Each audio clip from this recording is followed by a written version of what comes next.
we welcome you to North America's greatest Fastener Expo. Show hours today are 9 a.m. to 4 p.m. We want to thank all of you for helping us make this year's show the largest since 2008. We hope you have a great show and make a lot of contacts and sales. Ladies and gentlemen, the show is open. Well, John Gaudette, you heard it. The show is open. Welcome to NIFS 13. Thank you, Eric. You could just feel the energy. I see Rich Cavoto over there, Rosemary. They're getting everything all set up. I mean, this is just crackling with energy today. Yeah, it is. I'm really excited. I think it's going to be a great show today. So a lot of people here last night. Everybody should be on top of their game today, and I'm looking forward to seeing everybody again. Yeah, and I might say you look deceptively well this morning, John. Now, we're standing across from the Stealthfast booth. They're going to be unloading the monkeys for the year. You got any guesses? Orange. You're down for orange? We're going to be talking to you during the show, John. Hang tough. All right, thanks. How about I'm hungover and I don't want to talk? Oh, I just got that on tape. Go ahead. Put that in. Andy Cohn, we're here at the NIFS 2013, and we're going to do an impromptu, on-the-fly Fastener word association. What do you feel about that? Okay, sir. Fire away. Annealment. Wow, that's hard. Cap screw. Not a hex bolt. Taiwan. Good quality. Single malt. Glenfiddich or Glen... Glenlivet. There you go. I'll take a little Lagavulin myself. Last one. Self-drilling. 2.3 seconds. We'll see you at the Bourbon Room tonight, Andy. I'll be there. And we're here with Swetu Chheda of Disc in Belleville. They're out of Niagara Falls, New York. How you doing today? Excellent. How are you, Eric? You know, I can't complain too much. Of course, I've been spending a little time down at the Buckeye booth, and I guess you know what that means. I do. Sure do. We'll talk about that later tonight at the Bourbon Room. Sure. Now, the question that we've been asking a lot of people is, Vegas is known for Siegfried and Roy. And do you know which one of those two was attacked by the lion back in 03? Was it Siegfried or Roy? My guess would be Roy. Okay. Well, we'll check. I don't know. I'll have to look on Wikipedia later or whatever. But show's pretty strong? It is. Yes. All right. Well, thanks for talking with us. And we'll see you at the Bourbon Room. Okay. Thank you. We're with TJ Munson from International Fasteners. TJ, how you liking the show so far? Oh, man, it's doing great. A lot of turnout here. Been busy all morning, so we're going to keep it going. Well, we're standing here in front of the Chow Wagon, and it's a well-earned break, I think. But we're going to stop munching fries to play a little bit of Fastener word association, and this is where I throw a word at you. You say the first thing that comes to your mind. Perfect. Let's do it. Embrittlement. Breaking. Self-drilling. Daggers. Quality. Daggers. Specials. Every month. Exotic. Specialty. Hamburger. Not good. Not good. Looks pretty tasty to me. Went with the buffalo chicken sandwich, actually. The burgers weren't, those were more like cardboard to me. But Well, we'll let you get to it. Thanks for playing, TJ. Thank you. Have a good one. Hello, this is Ellen Flick with Hodel Natco in Cleveland, Ohio, and you're listening to Fully Threaded Radio.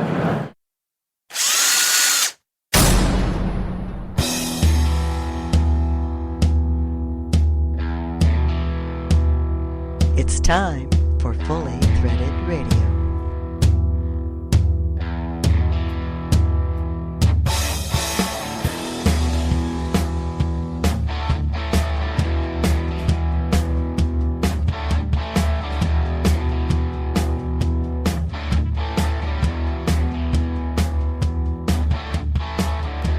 It is Fully Threaded Radio, voice of the FCH Sourcing Network.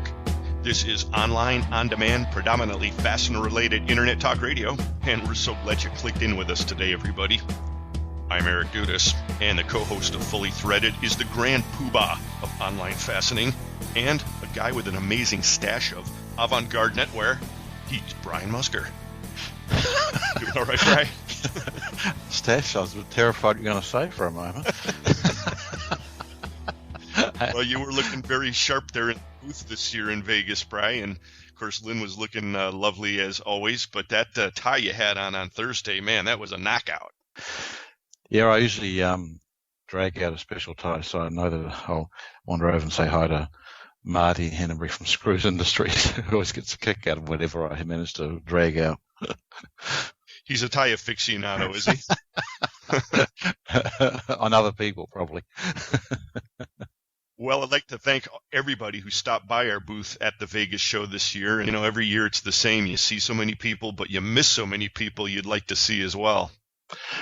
And that's true. And, I'd like to do that too, because it's this year, I think, more than other years. We sit on the other end of the phone from people, and I get these uploads and things and look at them. For years, I've known some of these names, and suddenly they turn up at the booth, and I say, oh, I know you.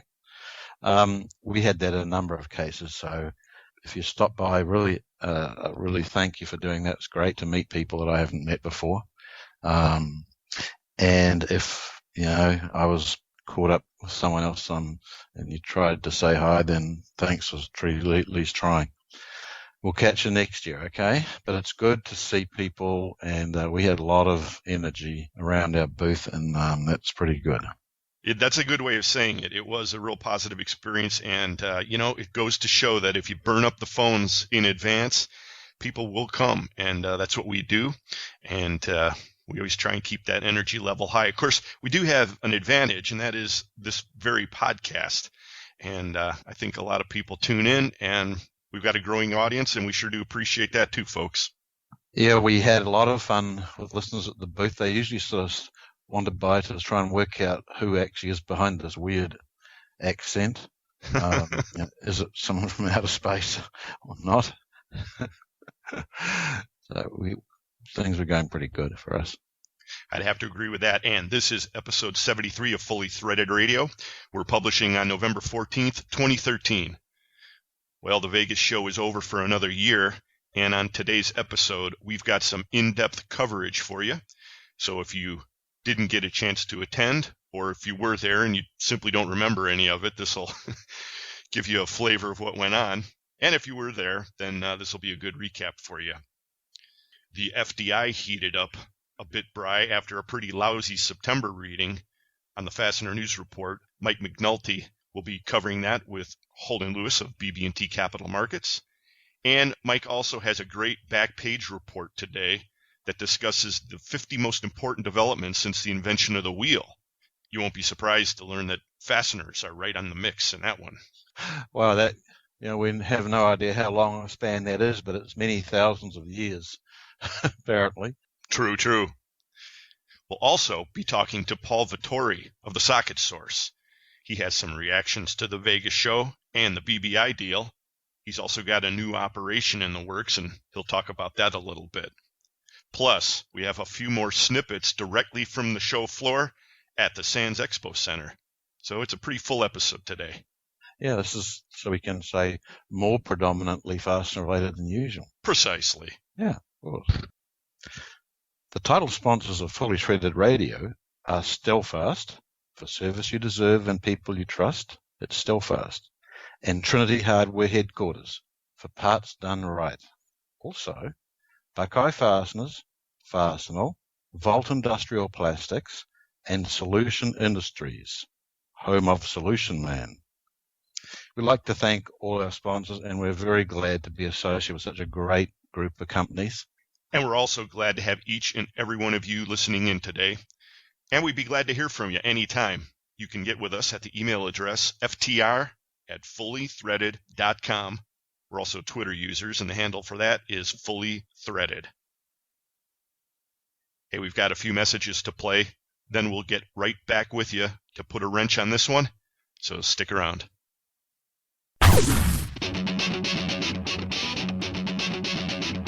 When top quality and outstanding service are at the top of your list in fastener suppliers, turn to Stelfast. Since 1976, Stelfast has grown to become an industry-leading importer and manufacturer of the highest quality industrial fasteners, specialty items, and automotive parts. Our array of facilities across North America and in Asia, along with full quality control labs and ISO 9001-2008 certifications, ensure the highest quality parts, and at Stelfast, they're delivered with undisputed service excellence. We're family-run and dedicated to your success. Our customers have come to depend on the expertise of our staff and the quality of our products. We also offer a wide range of secondary services to meet some of the toughest requirements you might have. Contact Stelfast today through our website at www.stelfast.com and put us to work for you. Stelfast. Service you deserve, people you trust.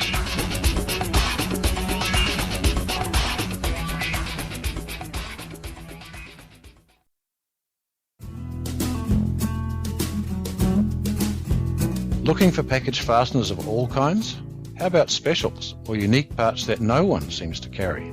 At Trinity Hardware Headquarters, we believe in parts done right, and our new catalogue is available online at trinityhardwarehq.com, featuring over 30,000 different types of fasteners available in package quantities, product kits, and assortments, including hundreds of hard-to-find parts as well as the most popular inch and metric sizes. Trinity Hardware Headquarters has locations throughout the Midwest and South, and over 400,000 square feet of warehouse space with 18 million pounds of fasteners ready to fill your requirements. Our featured products include number 3 and number 7 head plough bolts, grade 5 and grade 8 carriage bolts, hook bolts, tap bolts, and nuts and washers of all kinds, plus much more. Visit our website at www.trinityhardwarehq.com or give Trinity Hardware Headquarters a call at 888-232-1010. Trinity Hardware Headquarters, for parts done right.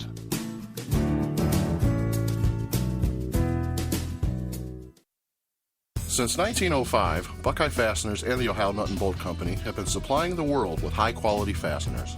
Our standard product lines include weld fasteners, braided weld screws, leg levelers, self-clinching hardware, clevis pins, rivet nuts, and various other fastener lines, allowing us to support virtually all types of industries.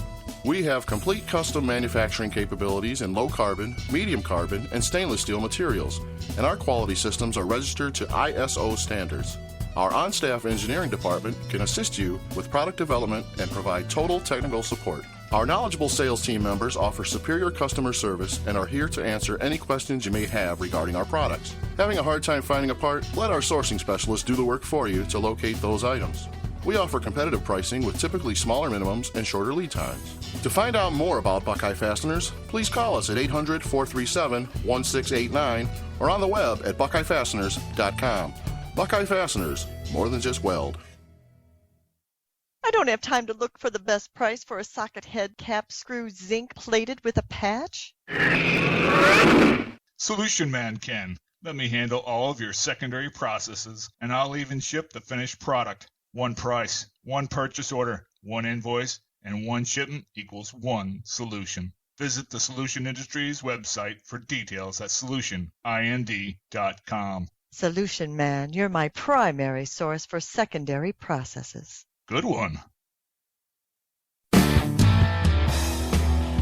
This is Matt Cordova with Cordova Bolt from Buena Park, California at the Fastener Show. You're listening to Fully Threaded Radio.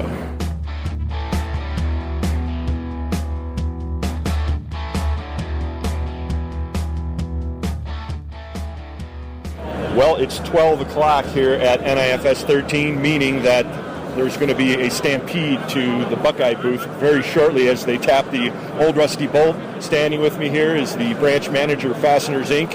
of the Omaha office, and that is Mr. Todd Walters. Good to talk to you again, Todd. How you doing, Eric? Never better. What do you think of the show so far? It's pretty good. It looks like it's a little bit better attended than a couple of the previous ones. I should say so. So, obviously, there's big news. What are you hearing? We're standing right in front of the Porteous Brighton booth here. Seems to be quite a few people there. Looks like a nice full booth full of people chatting. Absolutely. You ready to play a little Fastener word association? I'll give it a shot. Here we go. Button head. Socket screw. Cheese head. Philister head. Wire. Drawn. Tapping screw. Type A. Taiwan. China. MWFA. Good time by all. Donnie and Marie. Not a fan. I guess you won't be heading over there for the show tonight then. Hey, thanks for talking with us, Todd. All right, thank you. Allan Weitzman, JC Sales. We're standing here in front of the cafeteria, and you were just suggesting that maybe we should start our own new blog. What was that all about? I'd like to see a new blog started where maybe people can go ahead and post and have it more of a media format rather than a marketing format from some other blog that might be out there. And would this new media be particularly irritating to anyone, or would it just be kind of milquetoast, such as some other blogs in the industry? Oh, could it be irritating to some? I guess it depends on how sensitive and thin-skinned they are. Okay, well, we're no strangers to provocative material. We'll take it under advisement. I appreciate the input. Thank you. Ready to play a little Fastener word association? Let's do it. In canal. Rivets. PFC. No idea. Bourbon. Bourbon room tonight at Venetian. Sealant. Vibrotite. ISO. Certified. Wayne Newton. My parents love them.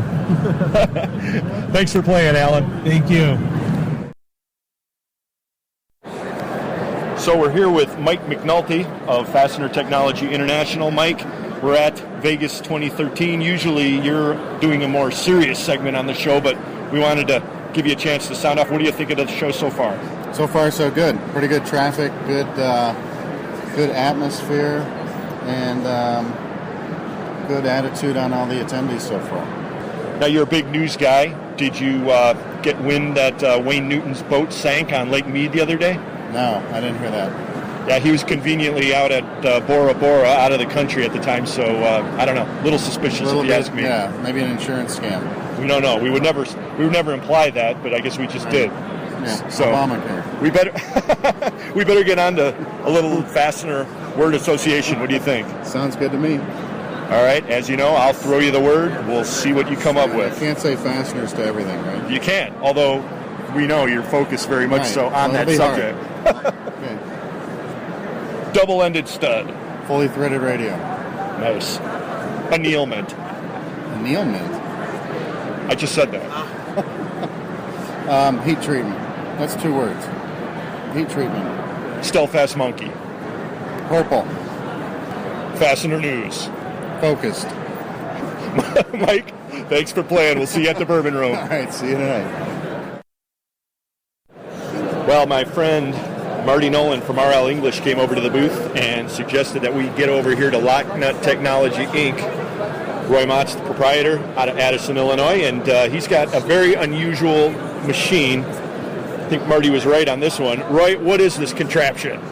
This contraption is known as a Junker test bench. It's a machine that has the ability to test the vibration resistance of lock nuts. It's probably the only machine in certainly the Midwest, and in fact it may be the only one in America of this type. So let me get this straight. Are you a lock nut company or a machine company, or are you a lock nut company that devised this machine out of necessity? No, we're a lock nut company. We produce all metal prevailing torque lock nuts. And this machine has the ability to test the resistance of how well it does out in actual usage. Well, and what makes it special? Well, it's designed to do the Junker test, which is an international European test to measure the resistance of a lock nut. And where can people find more information about this? Well, the machine really is not for sale. The machine is something that we use in-house, but they can certainly get a hold of us to find out the way we test and what it does for the product and things like that. Is there a website for that? There is at www.locknuttechnology.com.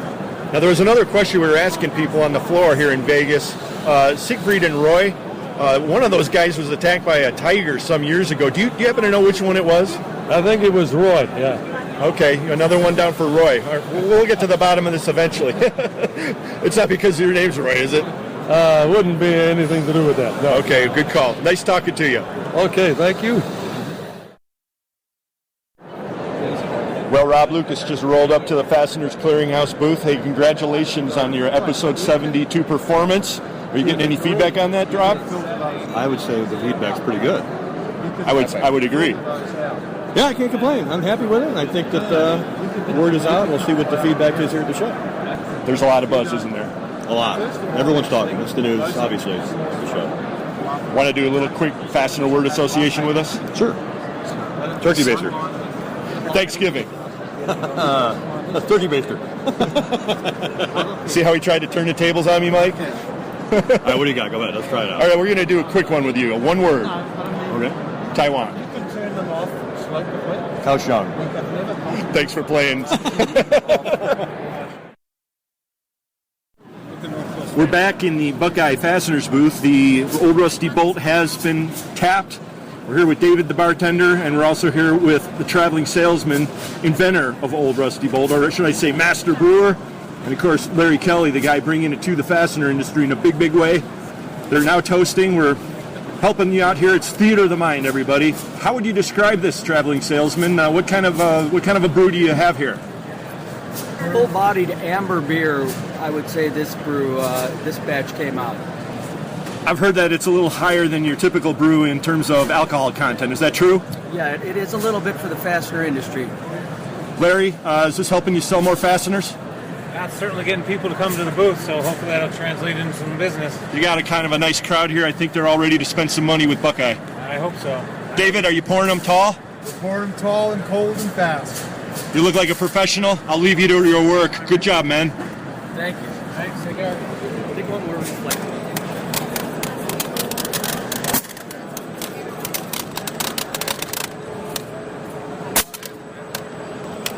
Is it a popcorn maker? Of course not. We're at a fastener show. Designers and builders of quality machinery, of course, Dunkley. Here's Dave House to explain this machine. Oh, what we have here is a sorting machine. Sorts mixed parts, damaged parts for material. It's a high-speed machine. We can sort up to 10,000 pieces per minute, depending on the size of the part. Can you do popcorn? No, I can't do popcorn. All right, I didn't think so. I'm not really into it, but I was just curious. We thought about bringing a machine in to make popcorn. You getting a lot of interest here at the show? Actually, quite a bit, yeah. Well, there are a lot of kidders that are walking the halls here. Having a good show overall? So far, it's turned out pretty good, yeah. Right on. Thanks for talking to us. All right, thank you.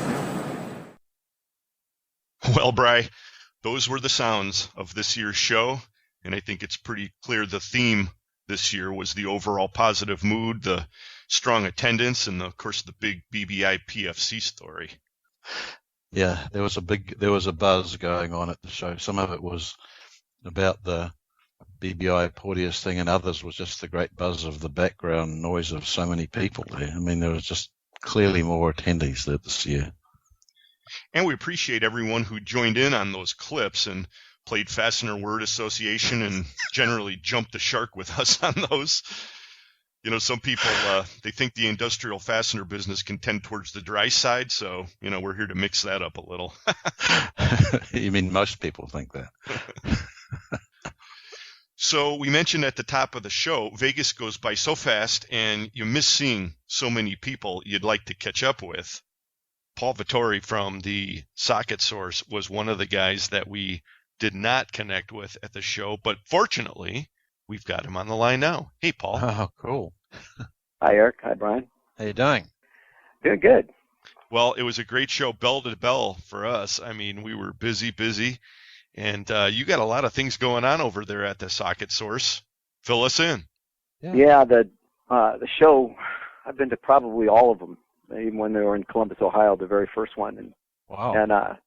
And this show was like no other one of them. That, like you said, busy from bill to bill. It was there was so much going on, and I think it was just because there's so many changes in the industry with the BBI and the Porteous merging together, buying them out, and you know, a lot of people out there looking for what are the other options.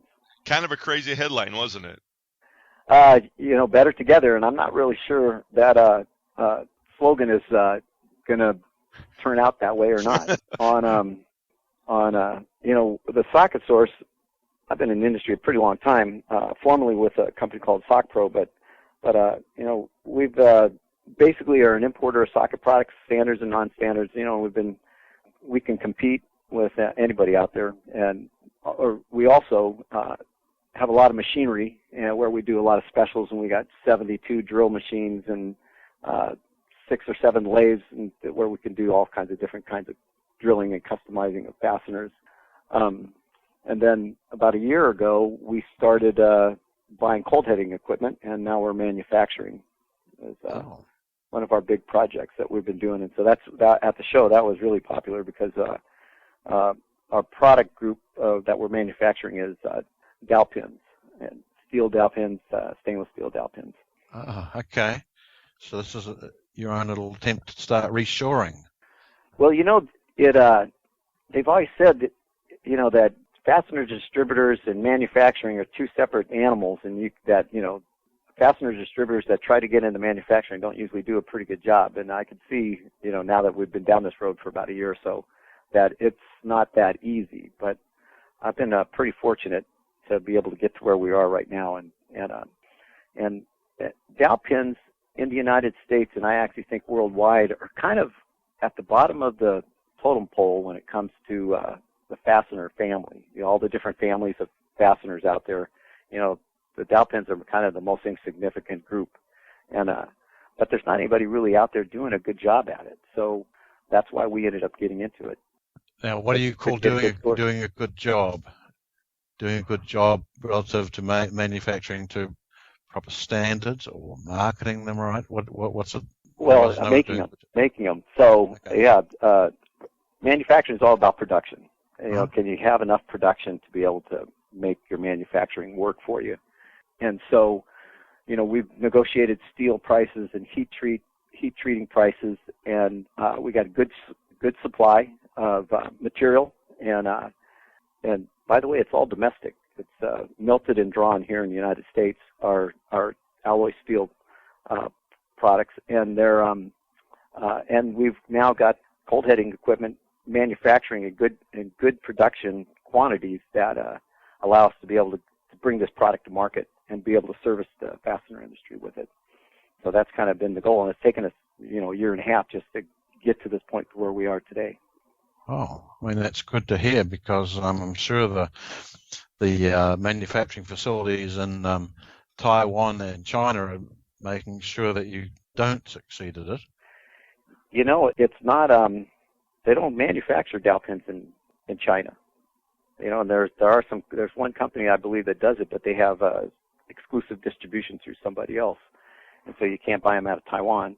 And they do manufacture in India, and that's all I know of it. And there's a few guys here in the United States doing it, and in the world, nobody's really good at it, as far as I'm concerned.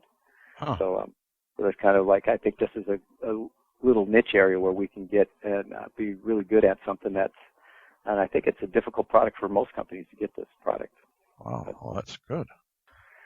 But the show, there was a lot going on, and there was a lot of talk about the Bright & Best and the Porteous purchase, and what other people are going to be doing out there. So I would have thought that the talk would have been sort of about what were the people who supplied the fasteners to Porteous going to be doing. Were they at the show? And most people would have thought they would have to be there, because they can't afford to see their entire market fall away.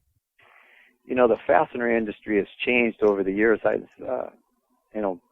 I was doing a presentation for a business group a couple of weeks ago, and I got up on the big whiteboard and I put 1990 up there, and I listed all the importers, and there was Reynolds Fasteners and Heads and Threads, and Porteous was there, and J. Hammer and Associates with their distributor sales. They had a product they were bringing in, their Star Stainless, and of course Bright & Best, and Bill Fasteners, and there was 6, 7, or 8 different choices of importers out there, and some of you there's other guys like EK Fasteners, which is an importer, and then I said, here's what it looked like in 1990, and then here's what it looks like today, and I erased everybody, and then you say, well, Porteous now is part of Bright and Best, so they're gone. They're Bright and Best, and there's only two. There's well, excuse me, not counting Steelfast, of course, but there's Bright and Best and Star Stainless, and so, with all that consolidation, the suppliers for all those different companies are being hit also, and there's a lot of suppliers for Porteous that were supplying Porteous all these years that, Bright and Best may not be inclined to do business with. And so that's putting a lot of pressure, I think. Not only is this purchase here in the United States going to affect the fastener industry, but it's also in the United States, but it's also affecting the fastener industry across the pond, worldwide, I would imagine. I would imagine, yeah. Yep. So then it's going to be an interesting few months to see how this shakes out, because there have to be avenues for these companies that supply Porteous to keep supplying. I mean, they aren't going to be deciding just to close up shop and, go home and read the paper every night instead of working. They've been working as fastener manufacturers for years. Well, and you're right. This is what I've seen since the show, which we're only talking a couple of weeks away, or, past the show, is that the companies here in the United States, distributors, fastener distributors, are not comfortable having one choice, or, for their grade 5 hex heads and nuts and all this stuff that they're purchasing. And so companies are working together, who usually compete against each other, are working together to find ways to have alternative sources. And there's been a lot of discussion amongst a lot of companies, business owners here, that I've seen, just to find different ways of being able to have an alternative choice, especially if they want an alternative choice. Right. Yep. And I think we're seeing that some of the suppliers that were supplying Porteous are now going to be working directly with some of the other companies out there to try to create another source of supply, which I think would be good for the industry because of all the changes necessarily. Everybody wants to have choice. I just went out and bought a new car just recently, and there's a lot of choices when you want to buy a new car, and it's nice to have those choices. It's normal for people that are purchasing to want to have a choice, more than one, and I think that's going to kind of drive the market, and I think that will be good for those suppliers, the old Porteous suppliers out there. Yep. Yeah, it's going to be one of the famous quotes, which means things are going to be changing. We live in interesting times, okay? Some interesting things will be happening. They have to happen. Yep. So what made you think really, what was, it was easy to tell that the attitude of the people at the show this year was different dramatically from at least the last 2 years, when people were it was a glum sort of attitude, really. The economy wasn't that great, but it was quite clear this year people were sort of more, I don't know, they smiled more. I think, is the economy better, than it was a couple of years ago? I think the jury could be out on that. It's kind of, for us, right. We've seen it, it's been up and down,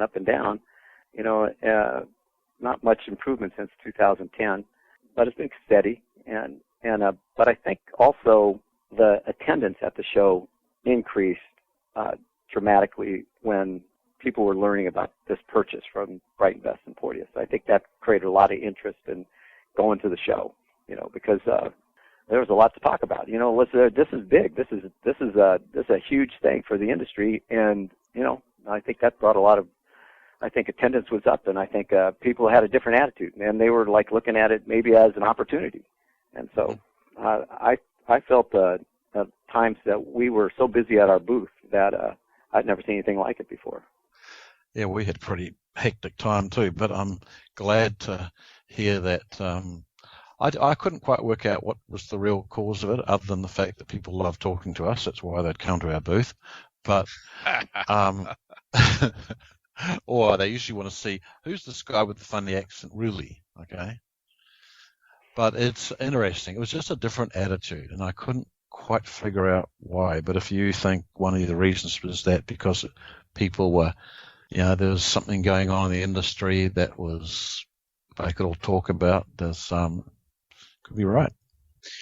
Paul, if people want to get a hold of you, they can reach us on at socketsource.com at our website, and it has all our phone numbers and everything. Or our 800 number is 800-621-5577, and we're hoping that people out there will use us for an alternate source, and we're trying to position ourselves now in the industry where we can be a good supplier for people in the socket product line.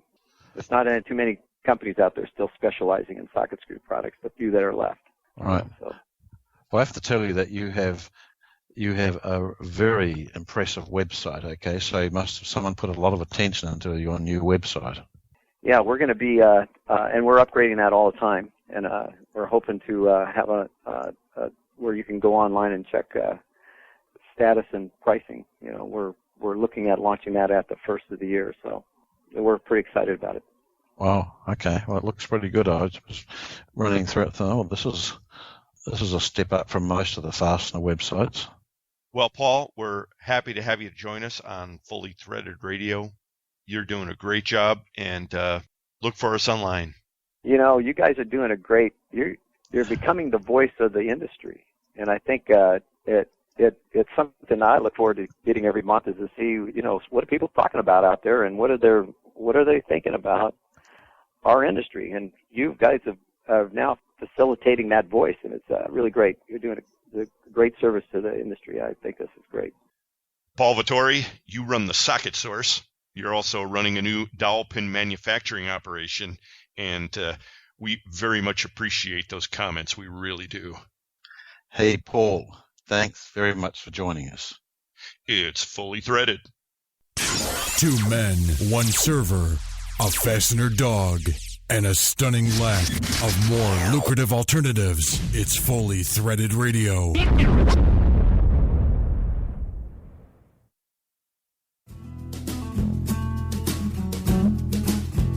Looking for package fasteners of all kinds? How about specials or unique parts that no one seems to carry?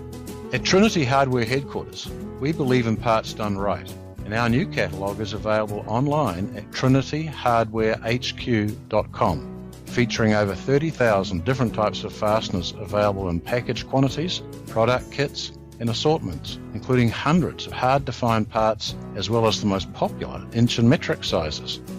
Trinity Hardware Headquarters has locations throughout the Midwest and South, and over 400,000 square feet of warehouse space with 18 million pounds of fasteners ready to fill your requirements. Our featured products include number 3 and number 7 head plough bolts, grade 5 and grade 8 carriage bolts, hook bolts, tap bolts, and nuts and washers of all kinds, plus much more.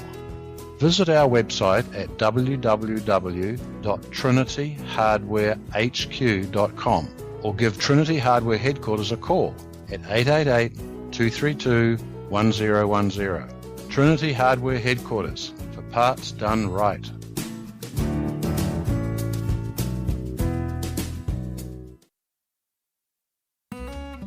Fastener friends, if you're looking to celebrate a big sale, or if you just want to unwind after a tough day on the job, do it with the golden brown goodness of Old Rusty Bolt beer. It is the finest tasting beer in the Fastener world because Old Rusty Bolt beer is brewed specifically to satisfy the palates of Fastener folks everywhere. That name again, Old Rusty Bolt beer. An Old Rusty Bolt added to every bottle to enhance flavoring. Get some today. The preceding message was brought to you by Buckeye Fasteners and Johanna and Bolt Company, official Fastener show sponsors of Old Rusty Bolt, the preferred beer of traveling salesmen. Tell them Rusty sent you.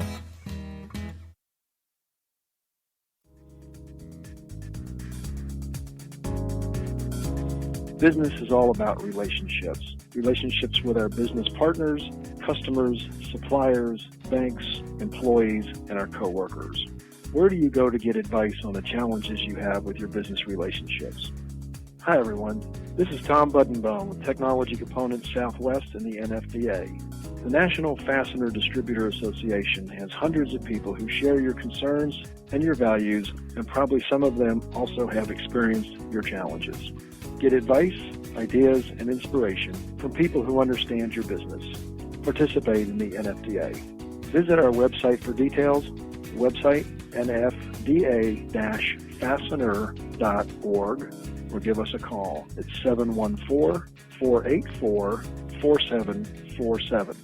And save the date for our next conference, February 12th through the 15th in Palm Springs, California. This is a joint conference with the Pacific West Fastener Association, and it is sure to be informative and fun. Once again, this is Tom Buddenbaum for the NFDA. I look forward to seeing you on board soon.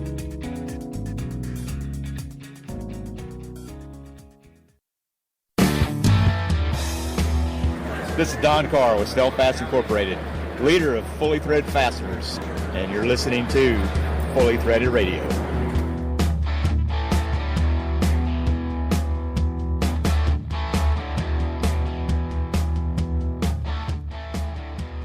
You know, Bri, it just occurred to me that Solution Industries has the exact opposite problem that we do here at FCH. Problem? I mean, apart from exciting personalities, amazing clothes, now what problem would that be? Well, we're always telling people that we're Fasteners Clearinghouse with an S. Yeah. And I noticed at the Vegas show that lots of people were adding an S to Solution, right? So Solutions Industries, when in fact it's Solution Industries. Right. So solutions without the S. Right. I guess these are eternal problems. Right. Oh, that they could have such easy problems to fix. Even though it's true that they do have a huge trick bag of solutions over there, though. So you can see why it might be confusing for people. But it is Solution Industries. I also realized, and I was a little surprised by this actually, that lots of people don't get the connection between FastenersClearinghouse.com, the FCH sourcing network, and Fully Threaded Radio. So, I mean, I guess we got our work cut out for us if people don't realize that by this time. Right. Actually, that was true. At the show, I was talking to a guy who had never heard of Fasteners Clearinghouse before, and but said he did listen to the Fully Threaded. And I said, thinking you can't possibly listen to Fully Threaded and not know. And he took his phone out and showed me the podcast on his phone. He thought, oh, well, something about our message has not been made clear. This is true. Well, we'll keep working hard on that. And why don't we take this opportunity to reiterate, we're the people who bring you FastenersClearinghouse.com. That's the FCH sourcing network. It's an online resource. There's over 1 million line items. You can get out there at no charge anytime, search for a hard-to-find item, a fill-in, or if you're looking for a new vendor, we've got a lot of distributors out there listing. And the other side of that coin is we'd be glad to have your inventory listed up there. So that's what we're all about. Fully Threaded is our ultimate secret weapon in social media, if you will, for that. And that's our raison d'etre, so to speak. Oh, dear. When did the French turn up? It was the bourbon room. Was it? I can tell that. Hey, we've got the Fastener News Report coming up momentarily, everybody, but I'd like to throw out there, if you're listening to this before the 21st of November, there's a really excellent event coming up in the Cleveland, Ohio area, and that's being held by the North Coast Fastener Association. This thing is developing into kind of a powerhouse event. It's a Fastener Training Institute dinner being held in concert with the NCFA, and it's being held, again, on the 21st. Cocktails start at 5:30, dinner at 6:30, panel discussion at 7. Carmen Vertullo and Salim from the FTI will be there, and that's at the Holiday Inn in Independence, Ohio. You can sign up for this on the North Coast website, and that's at www.ncfaonline.com. Look forward to seeing you there. Brian and I will be there. Right, yeah. If you're haven't made your way to our booth at the show and you want to see who it is that tries to make some fun out of this business, very staid, the nuts and bolts business, then make sure you come to this show because we'll be there. It's going to be a lot of fun, actually. Well, we don't make fun, but we do have fun, and it's an important difference, and we do the best we can. Right. One other note briefly. I'd like to congratulate Kevin Chavez, formerly of Porteous, on his new role over at Star Stainless. Talked to him the other day, and good to see good people wind up in good places. Yeah, I've known Kevin for a long time, from the early PacWest days, I remember. So good for him. The Fastener News Report is brought to us today by Volt Industrial Plastics. We'd also like to thank all of our other sponsors: Stelfast, Trinity Hardware Headquarters, Buckeye Fasteners, Solution Industries, and Fastener Technology International Magazine. Sure do appreciate your support, folks. Yes. Appreciate everybody out there listening as well. And tell your friends about Fully Threaded. That would be very welcome. Here's Mike McNulty. Thanks, Eric and Brian. This is Mike McNulty from Fastener Technology International Magazine, bringing you the Fastener News Report, which is sponsored today by Volt Industrial Plastics, makers of the world's finest plastic fasteners. My high expectations for the annual Las Vegas show last month were not only met, but exceeded, as the 2013 version of the show is being hailed as one of the best ever. Business activity was brisk. The number of exhibitors exceeded 600 for the first time in more than 5 years. Attendance rose by 8%. Drinking events raged on into the night, and several people were hoping for more exhibit hours at the end. Altogether, 90 new companies participated in the exhibition, which featured about 360 American firms, or about 60% of the total number of exhibitors.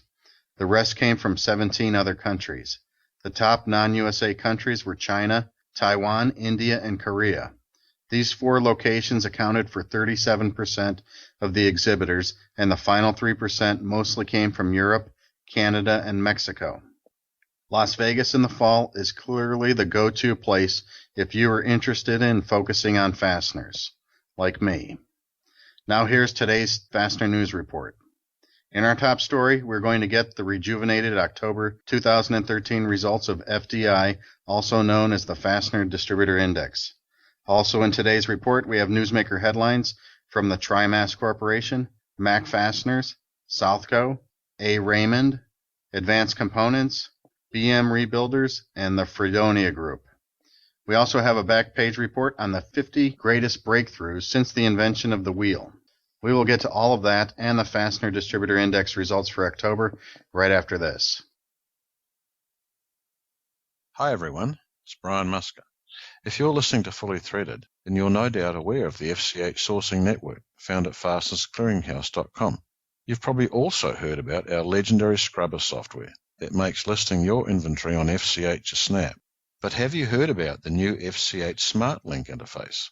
With SmartLink, users of Business Edge, InSequel, and Distribution One have a new weapon in the war against excess inventory, because each of these platforms now links directly to the FCH scrubber system through an automated interface. The best part is that this new tool is available at no additional charge to FCH members who use Business Edge, InSequel, or Distribution One. With SmartLink, you can keep your inventory listings up to date with the click of a button, so it's a win-win for all FCH users. The new FCH FastLink interface is really big news, and we'll be thrilled to have your company using it. Business Edge, InSequel, and Distribution One users should contact their software provider for details, or just call me, Brian Musker. You can reach me through the FCH website at www.fastenersclearinghouse.com.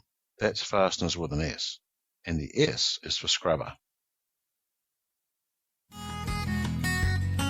Volt Industrial Plastics is the source for all your high-quality plastic fastener needs, and customer service is their #1 priority.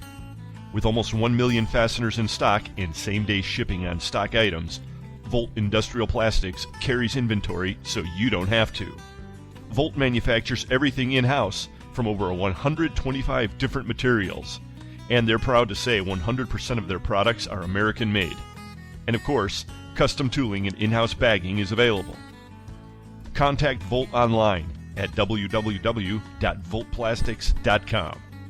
Volt Industrial Plastics, makers of the world's finest plastic fasteners.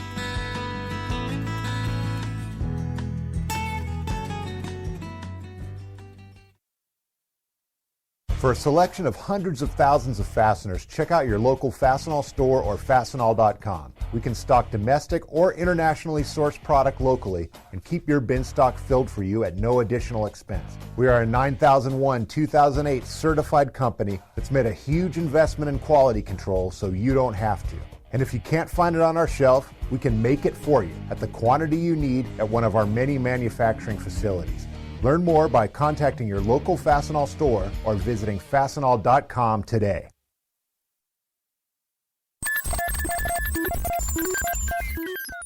Mike McNulty.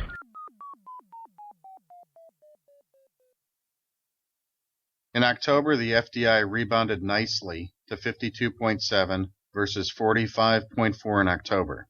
Fastener Distributor Index data is collected and analyzed by BB&T Capital Markets and the FCH Sourcing Network, and it seeks to identify demand, pricing, and outlook trends within the American fastener industry. Is it possible that there is a Las Vegas factor driving the FDI jump back over the 50-point line? To get the details on these encouraging results, we talked to Holden Lewis of BB&T Capital Markets. Hi, Holden. Thanks for joining us on the Fastener News Report. Hey, Mike. As always, thank you for having me. Well, we got the October rebound that we talked about during the last show. Is it time to celebrate? Well, as we talked during the last show, this thing seems to be running with sort of a very volatile sales component. Last month we talked about how sales came in relatively weak, but the overall environment didn't feel as weak as the sales number came back. And I think that you were speculating, and I tended to agree that perhaps a September number that didn't quite feel like the environment would probably be reversed in the next month. And as you pointed out in the preamble, that's exactly what we got. We got a better number in October than we got in September. I don't know if it's reason to jump up and down now. And again, we've talked about how we look not just at this index, but other things. And having just come out of earnings season, we certainly have plenty of fodder about the overall environment. But let's not forget that a 52.7 reading is not a bad reading. In fact, it's the third best reading of the year and the best since March. But it's still relatively low. And if one is sort of speculating that maybe October, September are kind of an averaging out kind of exercise, it averages out at 49. And so I would say that just looking at the big number, no, I don't think that there is anything here that tells us that things are greatly changed from where they were. And I'll point out that there is, that as we have gone through earnings season and heard distributor after distributor report, those reports are just as mixed. We had, for instance, Applied Industrial Technologies, which indicated that they're still pretty weak through October. Fastenal's October daily sales rate was still relatively weak. And I think that was sort of the theme throughout the report. But at the same time, Kennametal, for instance, kind of felt like maybe their distribution channels were getting better. So, the actual reports on the ground were mixed, just as the last couple of months of FDI data has been. And even some of the responses that we got from respondents to the survey were also mixed. There were some guys that said that October was fantastic. There were some that said things seem to be getting weaker. So let's continue to call the immediate environment somewhat mixed.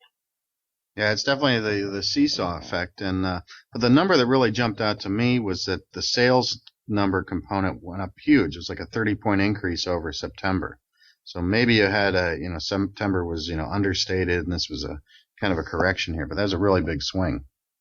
It is a really big swing, and the sales have been somewhat prone to these sorts of swings. It's something I'd like to see smooth out over time, perhaps, but as one person indicated, the environment is such that you get these short bursts of hope and people build up a little inventory perhaps, and then, when that demand doesn't come back, perhaps they sort of skinny that inventory back down a bit, and maybe we're just seeing a little bit of that, which again would be somewhat consistent perhaps with a more mixed environment.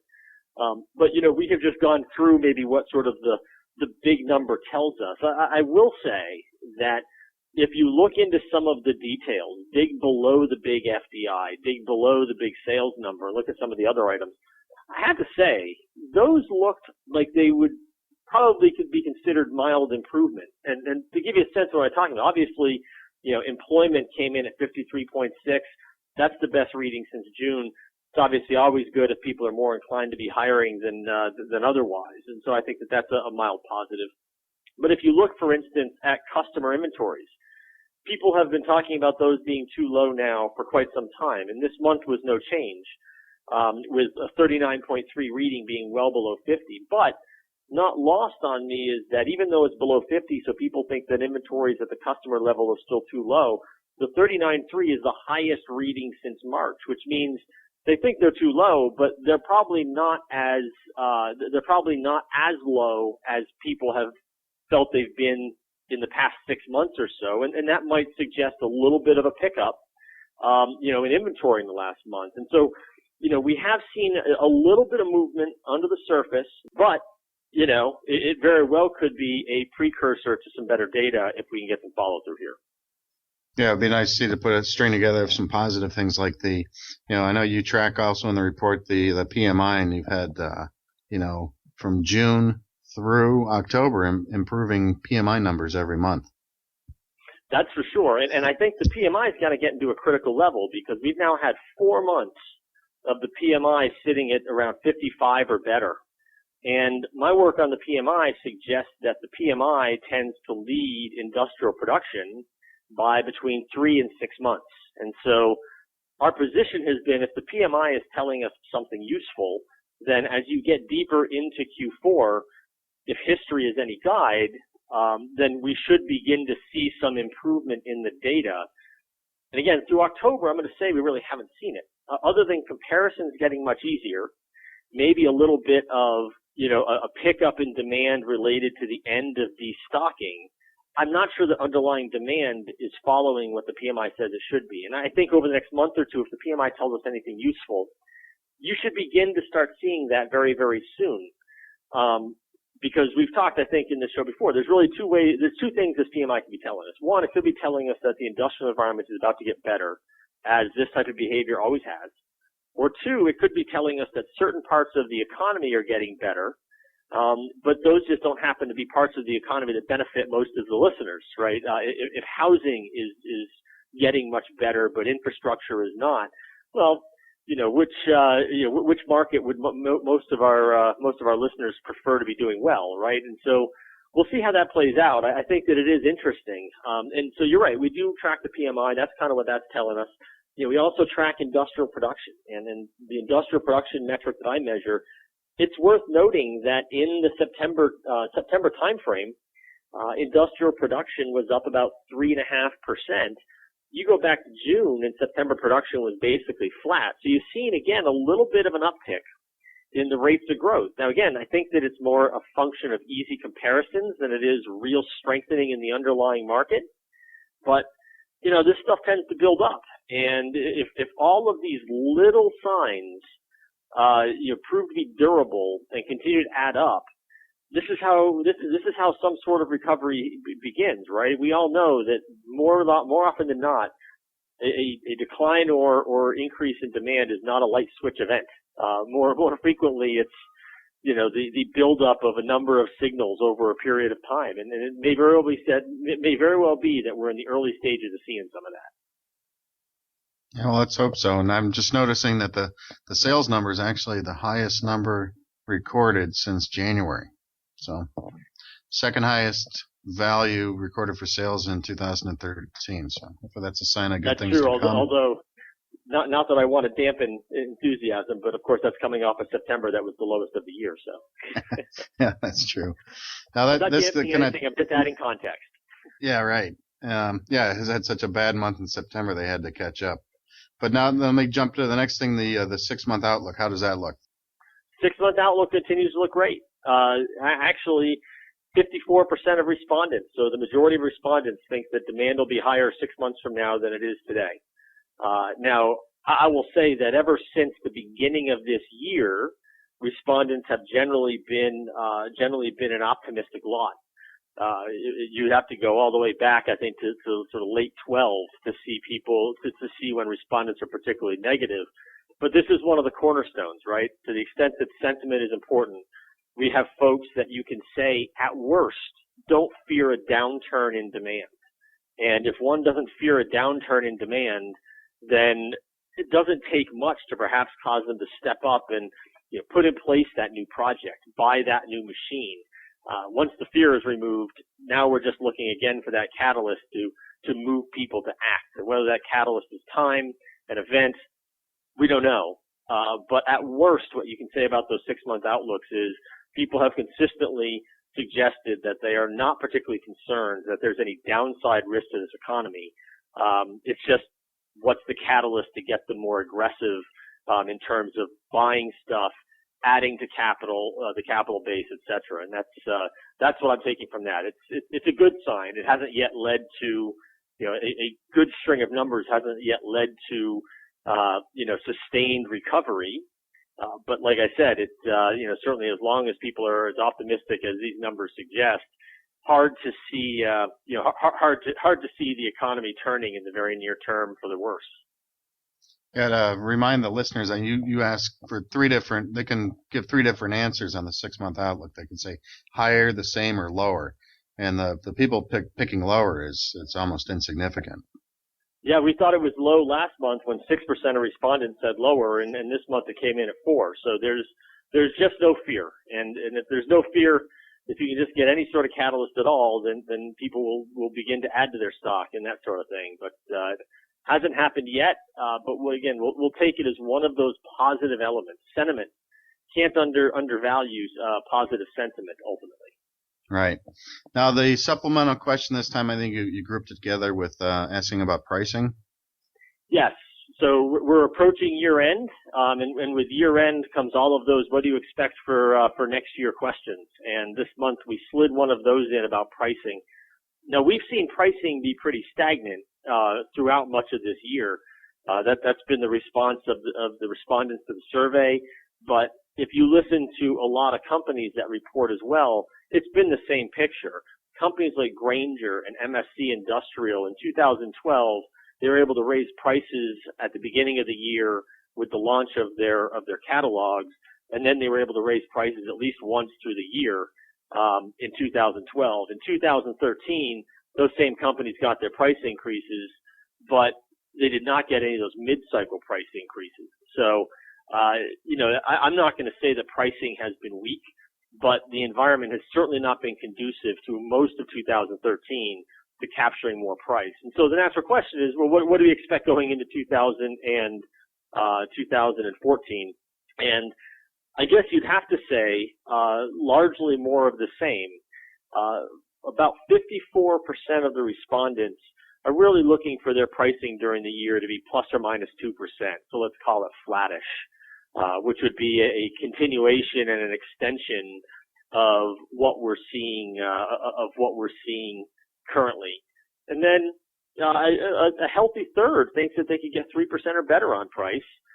Very few people see pricing going negative. So here's another case of people don't seem to have a lot of fear that pricing is going to fall out of bed.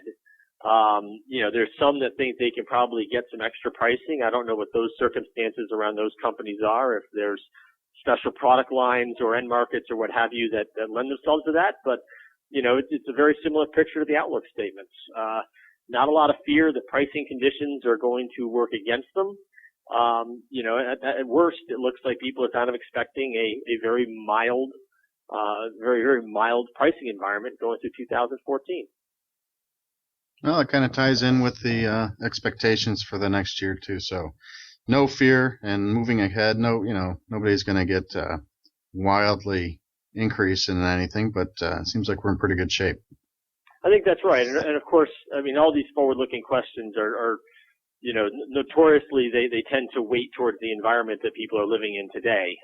So things will change when they change. But yeah, it feels a lot like people are kind of sitting tight, keeping their nose to the grindstone, waiting for something to happen that would make them become more, proactive and constructive in their respective markets. Well, and, a lot of the show, we've been talking about the Las Vegas show that was just held last month and had good results there. So on an anecdotal thing, it was probably the best show in, maybe since 2008, 2007. So there's that to throw into the mix. Just another sign that we'll tuck in there to the overall picture of people waiting to see, not afraid of anything, and waiting to see what should make them feel more constructive. Well, very good. Holden, thanks for joining us again, and we'll look forward to talking to you next month to discuss the November results, which I hope stay over 50. Yes, my pleasure as always, and we'll look forward to seeing what those have to say. Thanks. That was Holden Lewis of BB&T Capital Markets. Holden has a regular column on the FDI that appears in the print and digital editions of Fastener Technology International magazine. Next up, today's top Fastener Newsmaker headlines. TriMas Corporation, based in Bloomfield Hills, Michigan, has acquired Mac Fasteners Incorporated for $34 million, with an additional $6 million payment contingent on future operating results for the acquired unit. Mac Fasteners is based in Ottawa, Kansas, and the company makes and distributes stainless steel aerospace fasteners to the tune of $17.5 million of annual revenue. Southco, a Pennsylvania-based supplier of locks, latches, fasteners, and hinges, has opened a new office and distribution center in Osaka, Japan, to provide sales, service, and distribution of Southco products across the country.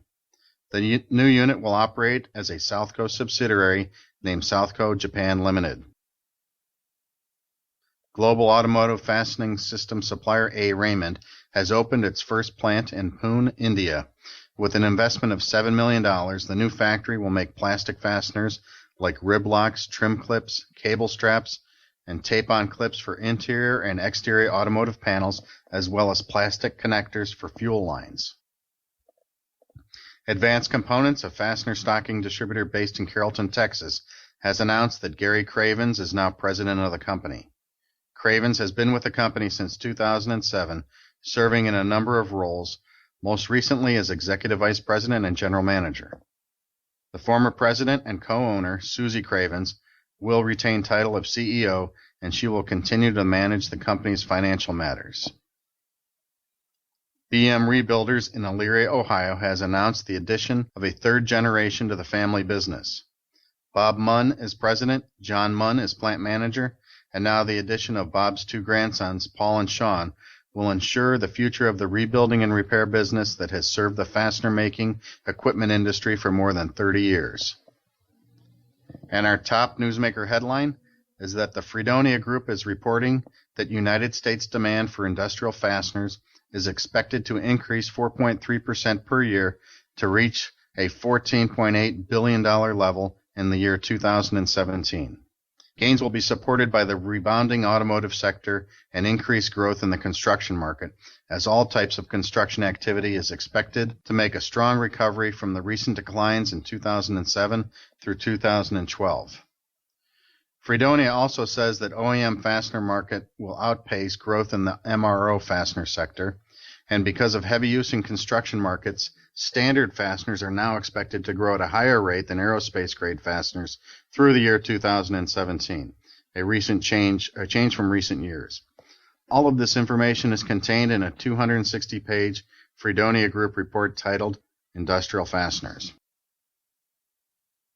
Finally, let's turn to the back page for a report on the 50 greatest breakthroughs since the invention of the wheel. Atlantic Magazine asked dozens of scientists, historians, and technologists to rank the top global innovations since the invention of the wheel. They published their findings in a list of the 50 greatest breakthroughs, and I am pleased to report that 2 of the top 50 are fastener-related products. The screw, by way of Archimedes in the 3rd century BC, came in at number 31, and the common nail, hailing from the 2nd millennium BC, finished in 47th place. Of the other innovations, at least half of them require fasteners for proper operation, including the automobile, the steam engine, the airplane, the cotton gin, and the PC. The top breakthrough was the printing press, something of importance to me and Fastener Technology International magazine. It was good to see that fasteners play such an important role in great breakthroughs. Now, since the healthcare topic is such a hot thing today, I couldn't help scanning the list for healthcare products and government-instituted programs. Penicillin, vaccinations, and anesthesia were on the list, but nowhere did I find any government-mandated programs or state-controlled goodness like many are obsessed with these days. I'm sure government support of research and military demands helped many talented people develop and market some of these innovations, but zero on the list came from government control or regulation. Take a look at the article and see if you agree. This has been Mike McNulty of Fastener Technology International bringing you the Fastener News Report. Remember to send your news, pictures, comments, corrections, or complaints to me at mcnulty@fastenertech.com.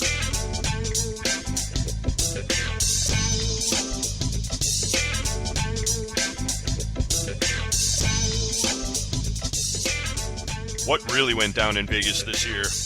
You can find out next as our annual panel review is coming up. It's Fully Threaded.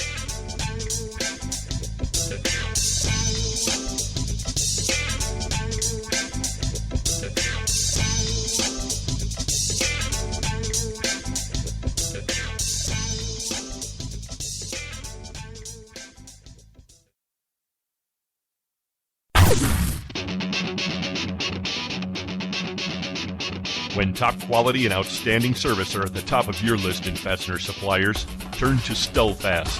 Since 1976, Stelfast has grown to become an industry-leading importer and manufacturer of the highest quality industrial fasteners, specialty items, and automotive parts. Our array of facilities across North America and in Asia, along with full quality control labs and ISO 9001-2008 certifications, ensure the highest quality parts, and at Stelfast, they're delivered with undisputed service excellence. We're family-run and dedicated to your success. Our customers have come to depend on the expertise of our staff and the quality of our products. We also offer a wide range of secondary services to meet some of the toughest requirements you might have. Contact Stelfast today through our website at www.stelfast.com and put us to work for you. Stelfast. Service you deserve, people you trust.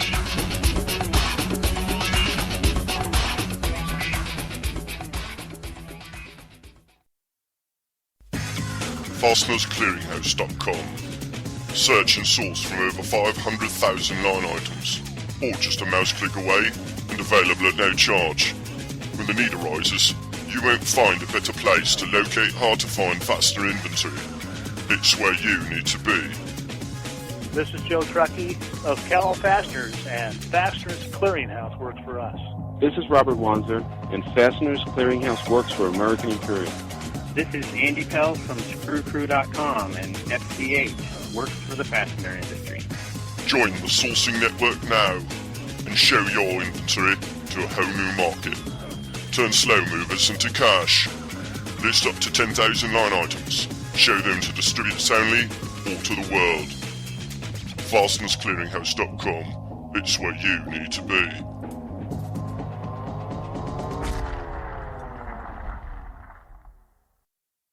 I know my customers' yearly usage, but I don't have the warehouse space to store it. Solution Man can. Submit a blanket order and I'll not only set up release dates, I'll offer you bulk pricing too. Visit the Solution Industries website for details at solutionind.com. You're my fastener superhero. Just doing my job, ma'am. You know your screws and your brews. That's why now there's a beer brew just for the fastener industry. That's right.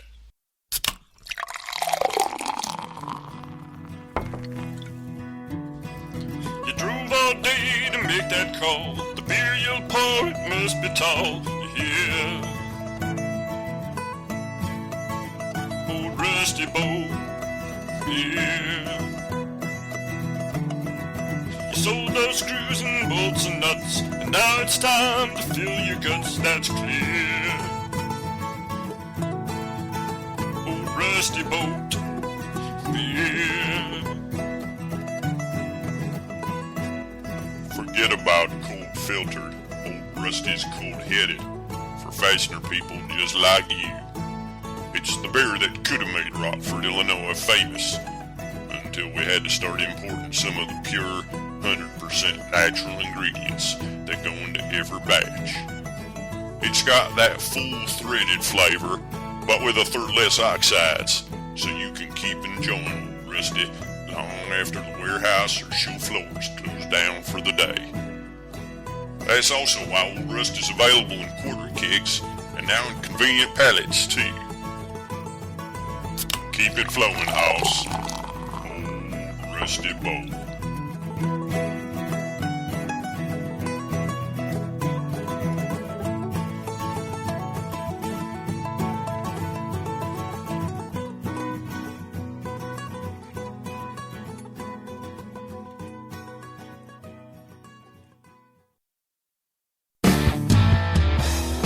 Hi, this is Fred Wosecki from Abbott Interfast in Wheeling, your MS sword for all specialty fasteners. You're listening to Fully Threaded Radio.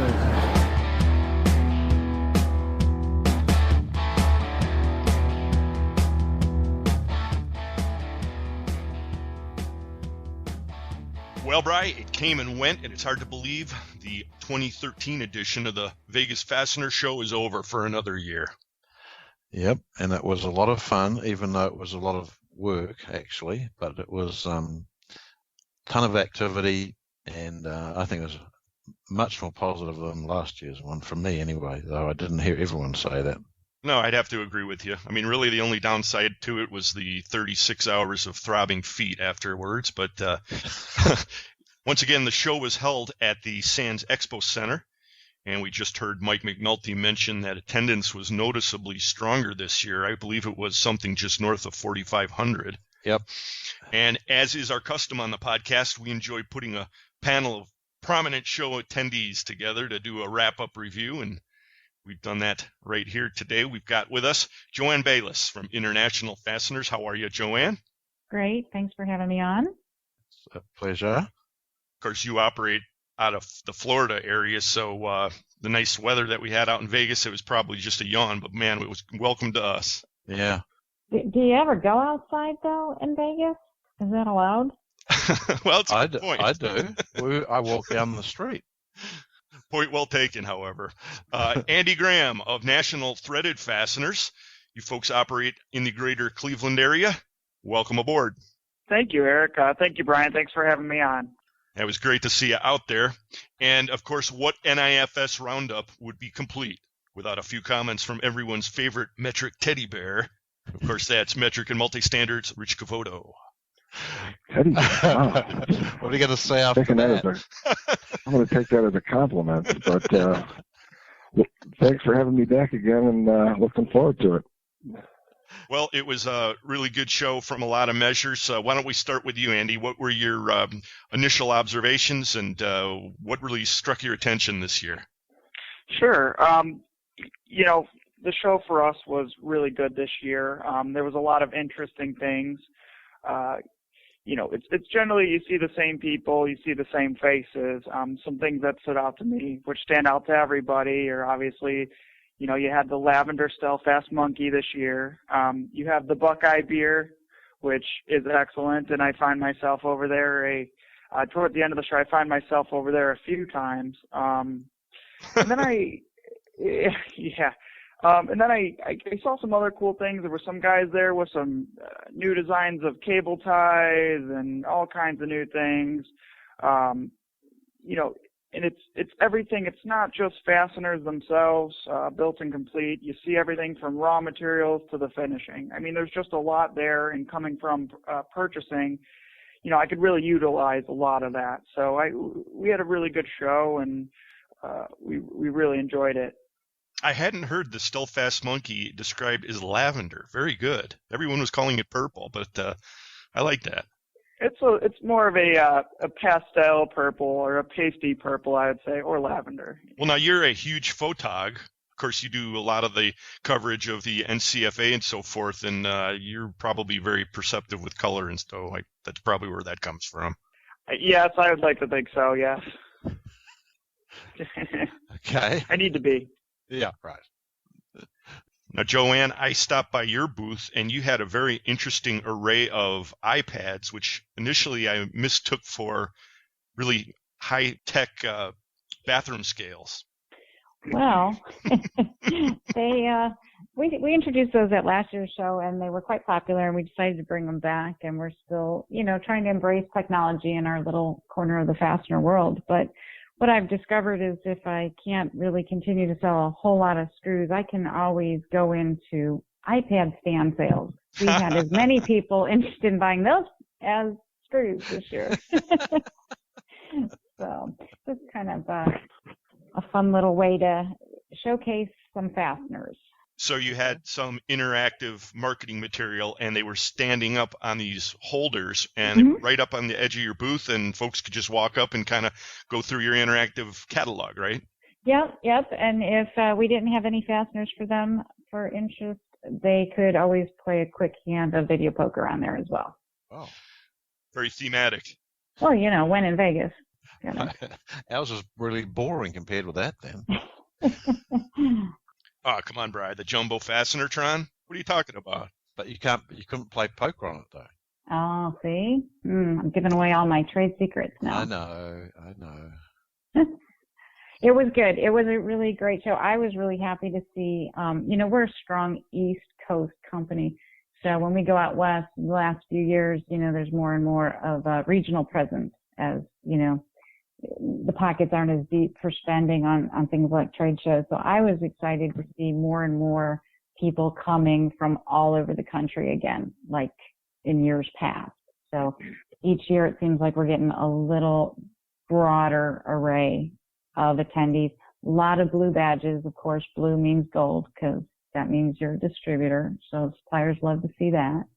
And my other show floor note to self was didn't have as many of the overseas companies trying to stop in and visit with us and sell us as in years past, which means they were probably keeping pretty busy at their own booth, but they didn't have as much time to come and see us. So that, that's probably good for them and good for us. So very positive, definitely. Interesting observation.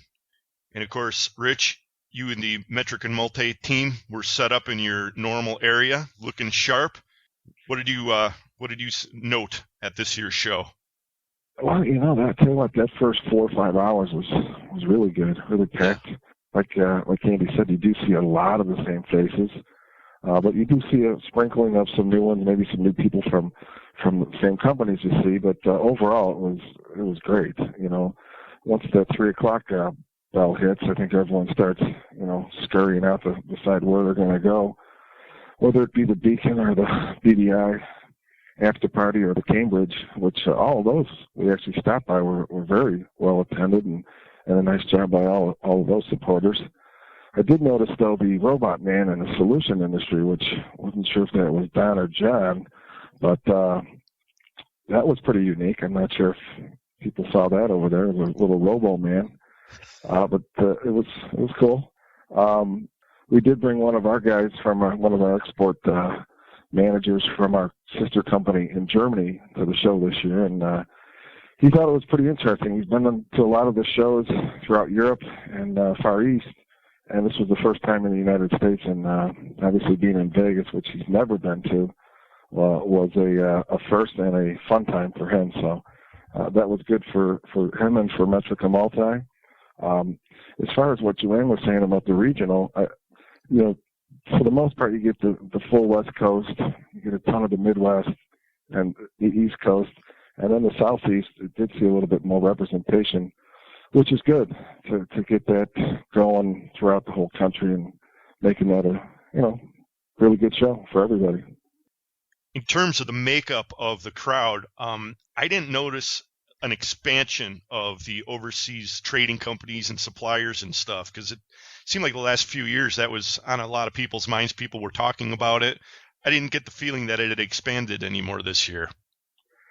Well, I'm not sure the exact number on that. Maybe someone has it there if it's 40 to 60%, U.S. versus Far East or overseas, let's say. But yeah, it did seem like it was status quo from last year, but I'm sure Mike and them would have that number if it's published. But and again, Joanne said they weren't coming around soliciting like they usually did the last few years, which is good because sometimes there's purchasing people there from different companies and sometimes they're not. So to get a hold of them through the show directly might be the best way to do that. So that's my opinion on it. Yep. Of course, the big headline of the show, I don't think anybody would deny it, was the sea of red shirts. Right. this year, of course, both in the BBI booth as well as the Porteous booth. And that was, well, let's just say it this way. It was strange. Yeah, actually, I made, in one of my rare moments, I ran out of the booth. I was trying to catch hold of my mate, Paul DeFalco, and I knew that their booth was next to BBI, so I ran over to BBI's and realised that there was absolutely no booth Business Edge there, and I was a little confused, and I realised I was actually in the Porteous booth that had been renamed, and had to run around and look for BBI's booth. One comment I heard repeatedly was that despite the weirdness of it, it seemed to flow pretty well. I mean, they were commingling, and the different groups of people with the formerly two separate companies would transition back and forth between the booths. And I did not get an opportunity to spend too much time in either one of those booths, but that's what I heard. Well, I think they had about 90 representatives there between the two companies, so would have been a little tough to get in the booth. Yeah. Well, it's obviously a pretty big shift in the industry. Hey, let's rewind for a minute, because on Wednesday, the day before the big opener, I think we all got there that day. And, Joanne, you wear a lot of hats. You're involved with a couple of associations, including the Women in the Fastener Industry, Wi-Fi. I heard really good things about your Wednesday event. Oh, I think it was better than any of us anticipated. We were a little concerned because, each year there are more and more opportunities for people to come in early and get involved in different meetings and events. And so we're going up at the same time as some other, very respected speakers and series. So we were a little nervous about that. But, in just a few years, our attendance has continued to grow and grow. Our little raffle, we made over $500, in cash for some, future, hopefully attendee scholarship. And, we did some networking knowledge. So we had an opportunity to kind of get together in little groups and test our knowledge based on the power of more than one mind together. Anyway. Let's just go with the power of women. Power of women. I like that, Rich. The power. The power of women. But we probably had 60 or 70 attendees in our event, and probably 12 of them were men. So we actually reached not only an all-time high statistic for attendees, but we had an all-time high statistic for number of men attending. Our panel discussion, was made up with some of the biggest names of some women in the fastener industry, Jennifer Friel, Simi Chheda, some really very intelligent and well thought out, panel discussions taking place. So I'm sure all 12 men, had good reasons and got a lot out of spending the afternoon with about 60 women.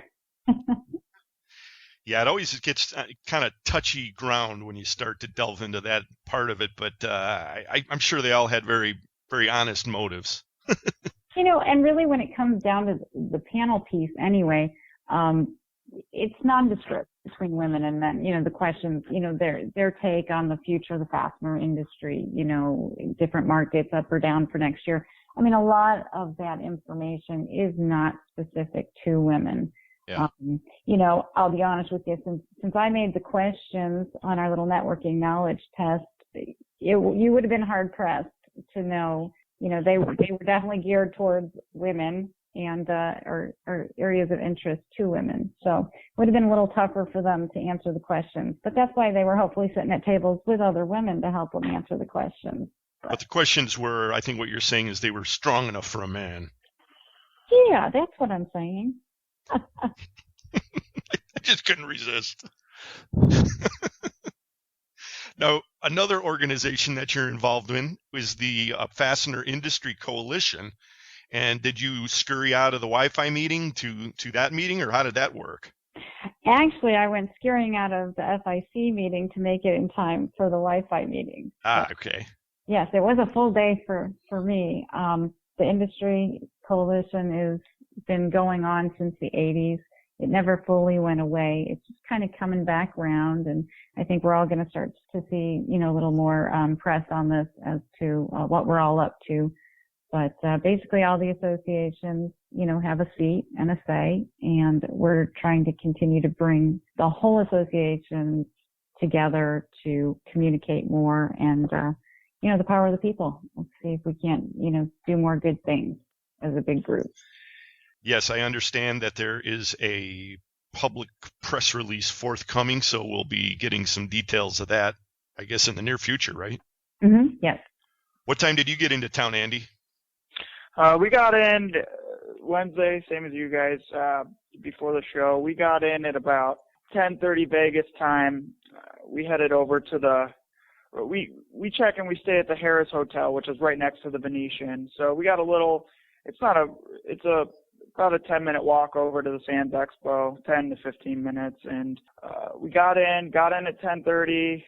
We didn't mail the booth. We just checked it in with us, waited on the cart for our big banners or, the baggage claim, and grabbed our bags, took a taxi over, and we head right over to Sands to set up. We set up the show, set up the booth. We had one issue this year, though, which I had heard other people talking about, was we didn't have our table until, I think, like 4 o'clock that evening. And other people, we had XL Screw next to us, they didn't have a table, and then I heard some other people talking about that. I don't know if anybody else had the same issues. But other than that small issue, everything was okay. We bring a banner inside a giant PVC tube, and customs or TSA, they check it almost every single time. So after I rip off all their tape, get through and everything was complete. We had everything. It was a pretty smooth show for us this year. Minus I had to wake up at 4:15 in the morning Eastern time, so that was the hardest part of the travels. Right. Yeah, forget about a normal sleep schedule for that whole week, basically. Right. I mean, you just throw it out the window. I'm still recovering. And how long ago was that? A while. Yeah, we had it pretty easy too. Normally we have to wait around for the Jumbotron TV screen to arrive, and then there's the problem: is it going to work, and are we going to plug into it properly? And the whole lot was sitting there when we arrived at like midday. So I had everything set up running in like half an hour. Yeah, I actually was talking to Tim Bushing over at Elgin Fasteners. And so they acquired Vegas Fasteners, so they moved the whole Elgin booth right there to the front of the floor. So when you walked in, they had this very dramatic booth, and they had this giant sign rotating. It was hanging from the ceiling, and it was like an octagon with all their different company names on it. Tim said they spent pretty much the entire day on Wednesday. He said, I think he left the floor, and the union guys were there putting it all together. He came back, and it was like a giant mangled triangle. Oh. So he basically had to oversee the deconstruction and reconstruction, and it looked really sharp in time for the show. But, oh, man, what a nightmare. Yeah, that's way past what I would aim for, okay. Just getting a single 40-inch TV set to work is a miracle for me. Now, of course, Rich is over there chuckling because, he lets John Gaudette do all the setup. Right. He strolls in on Thursday morning, right, Rich? No. John did a great job setting it up on Wednesday, and we just met him over at the bash over at Harris. Yeah, he's close. It's only an hour flight for him, so he gets in there early, sets it up. Does a great job, and the bash was pretty good this year again. What'd you think of the food this year? I got to be honest, we were going right there to Ruth's Chris right after, so believe it or not, I didn't eat much. Just stuck with the libations. We got a nice shot of you out there, Joanne, and you were with Nancy Rich and help me, Carrie King from and got that up on Twitter. You guys look like you were having just a great time.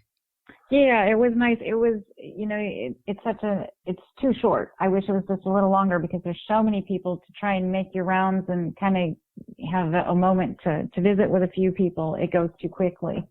But I can imagine what that must cost per hour for all of those drinks being served. Yeah, well, one little wrinkle, I didn't realize this, but, if you wanted to have a whiskey out there, it was $10 a throw. So, I don't know. Well, you could always sort of drink water, okay? I mean, by the time Thursday night came along, that might have been quite a smart choice. Yes, well, we'll get to that in a minute because, of course, that was pretty much the highlight, the Thursday night parties. But, we like to call that opening cocktail party the Fastener Prom, and it is too short, Joanne, and, what is it, like 90 minutes, and then it's over for another year. Right. So, Rich, when it was all over, you and the crew headed out to Ruth's Chris. Then you were there bright and early for the Thursday kickoff. We touched on some of the highlights of the show. Again, I agree with what you said earlier. It was pretty strong there, especially up until about 3 p.m. I think everybody, at least that I talked to, was pretty satisfied. And then things started to unravel a little bit. Well, they didn't really start unraveling until, I want to say, 12 to 15 people got up on that stage and started dancing. And again, anyone needs the video. We're discussing the show at the moment. Oh, you were discussing the show too. That's right. Are we going? We're still going show? Okay. Yeah. No. I'm saying after 3 o'clock, everyone did their thing and hit the little parties after. Cambridge had a nice little open bar thing in the middle of the Venetian, and of course Beacon does a nice job every year, and BBI downstairs with all the food and drinks they have. So those are the 3 we stopped by before things turned a little bit at the Bourbon Room, but it was good. Yeah, it really was. I was talking to Tom Bohr over there at Cambridge, and of course Cambridge has not had a real serious presence at the show for several years. And this, I guess, was in support of a new mobile app that Cambridge is offering. I had a chance to take a look at it while we were hanging out at their cocktail party, and looks really sharp. I think it's going to be a useful tool, and I wish them a lot of success with that, and I think that's pretty much a trend. So then moving on to the whole Bourbon Room event, of course that was instigated by our good friend, the traveling salesman, and I don't think it really got hopping until, maybe 10:30, 11 or so. That's about when we showed up, and it was really well attended. I was never at any of the legendary Columbus show bashes, so I really can't compare personally, but I heard some comparisons being made. Well, being I was been at both, it's tough to really compare Columbus to Vegas. It's almost like a water and oil thing. It's being a Vegas lover that I am, heading out there just for the gambling and the atmosphere, and the people are all the same. We're just a little older, and thank God there's some new people coming in, like yourselves and Andy, and of course Joanne. That it was fun. It's just the whole atmosphere out there. Is you can just step outside and go gamble, go to a show, play in a poker tournament, which we did and didn't do too well. I just think Vegas is just, the atmosphere is a whole different world than Columbus. How many Fastener people do you think were squeezed into that room? I just off the top, I think there had to have been 120, 150. Oh, I would say 100. I don't know. Oh, at least. Yeah, maybe 200. I mean, it was definitely, everyone I noticed was somewhere tied into the Fastener industry. And, like I said, I do have a really good tape of what I think is you in the corner with the air guitar and air drums playing. Are you hoping to good news is sell that, are you? It wasn't hard to find him because he really never moved. Like other guys and ladies on the stage who were working the stage. We were just working the one corner. But I do have the tape. If anyone does want to take a peek, feel free to email me, and I'd be glad to send it to you. That's very, very nice. There were a few people who were up there who actually came by my booth Friday and looked at it and were a little bit shocked, but it was very funny. It was a good time. Traveling salesman did an excellent job of getting that out there. They would have had to come by your booth a little bit later on to have actually found you there, I think, isn't that right? Well, they turned up early Friday morning, and there was another guy who, again, the same air drummer and air guitarist was causing a little trouble at the bar with some tequila, which was not, which didn't go over well for me getting up in the morning to get there on time. But it was good. Eric, thanks again for that troublemaker. Well, I had to do something to make up for my rather subdued shirt this year.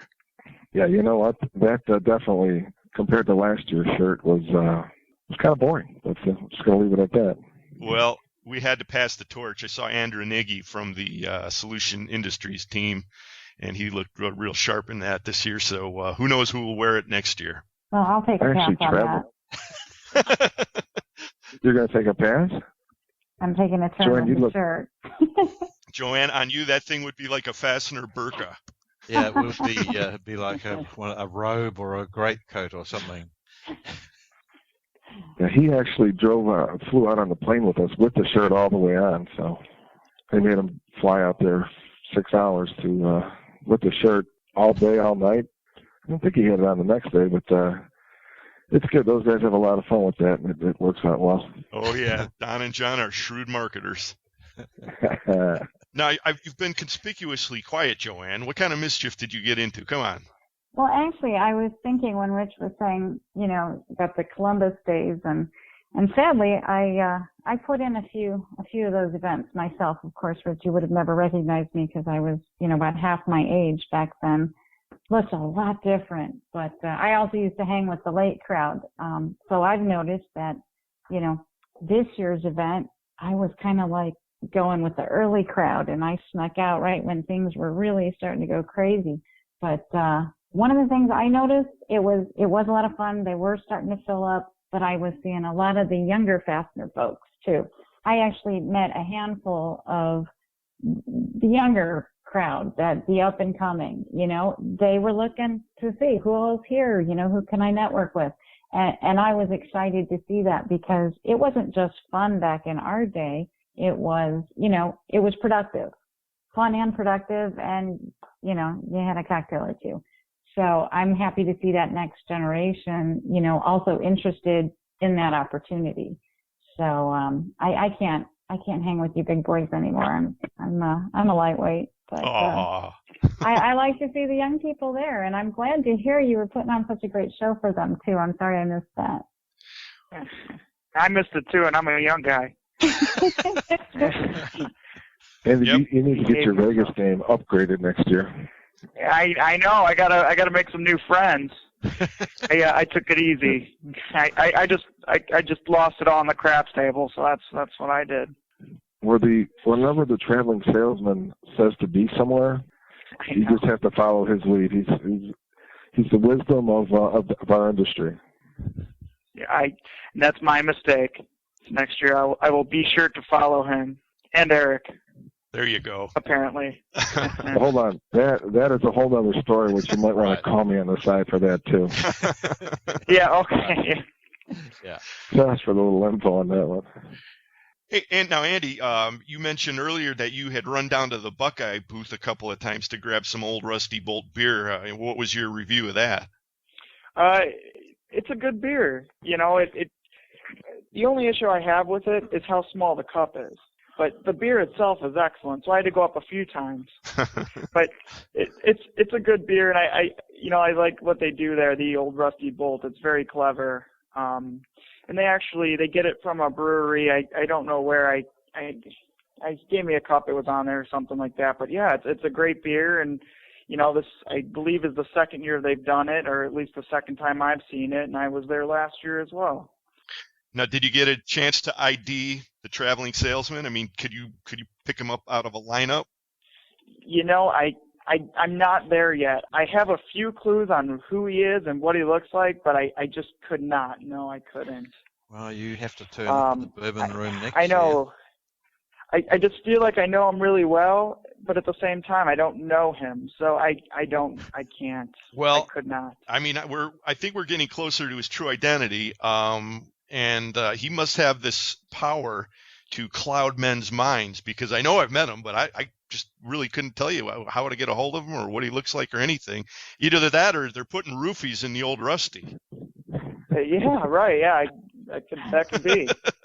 We can ask the Solution Man, see if he could find out for us.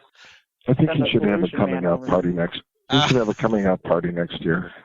Well, we'll have to try and convince him of that. You'll have to make a public appeal on his blog. You never know.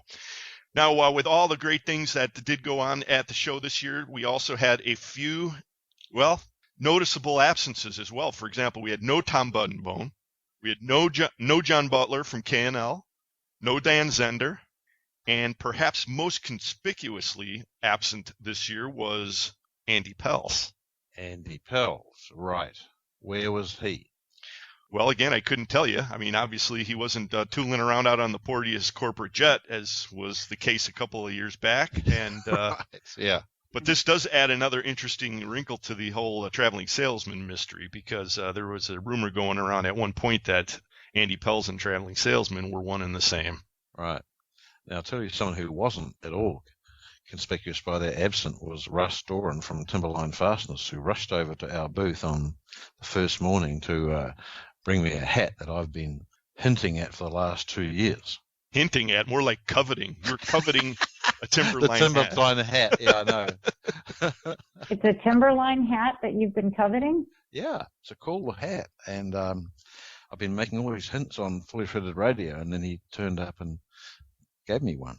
Yeah, that was very thoughtful, and that is a really cool logo they have at Timberline. I like that a lot. It's kind of like a Southwest thing. Yeah. So, thank you. Well, that pretty much rolls up the review, I'd say. And now we've got a whole year left to wait for the 2014 edition. You're going to be out there, aren't you, Joanne? Oh, I'll never miss an opportunity to attend the Fastener show. Andy, sounds like you're heading back out west again next year as well. We will be there. Good. And I'm glad that we had lots of people stop by our booth to say hi and try and put a face to the voice on the Fully Threaded as well. Brian, you're the easiest guy to pick up, too. No, I don't have any accents. You people have the accent. I just walk up and go, hi. He goes, oh, and then it's, oh, hey, you're Brian. I think I met you. That was the very first time I met you. I was like, you said one word. I was like, that's Brian from the show. What was the one word? Was it K? Mate. It's a mate. It's okay, mate. Yeah. And Rich, we're not even going to ask because it's like money in the bank. Money in the bank. Or should I say money in the casino's pockets? Well, it was an up and down year. It was not too good the first two. Got it back and had to give them a little bit before I left just to make sure they welcome me back next time I go. Yes, all part of the Vegas experience. That's And we'll wrap up this Fully Threaded Vegas experience right now by thanking all three of you for joining us. It's just so great to have you guys participate, give us your perspectives and so forth. Joanne Bialas, International Fasteners, The Daggers Woman. Andy Graham of National Threaded Fasteners. And, of course, Rich Cavoto, Metric and Multi. Thank you all. Thank you. See you next year. Good job, guys. Good girls.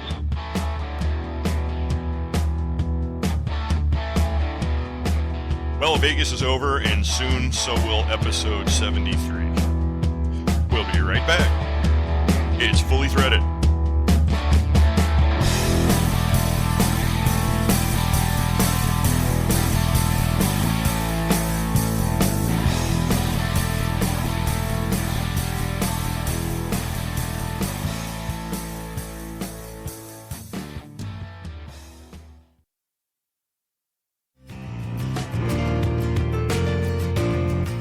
Looking for package fasteners of all kinds? How about specials or unique parts that no one seems to carry?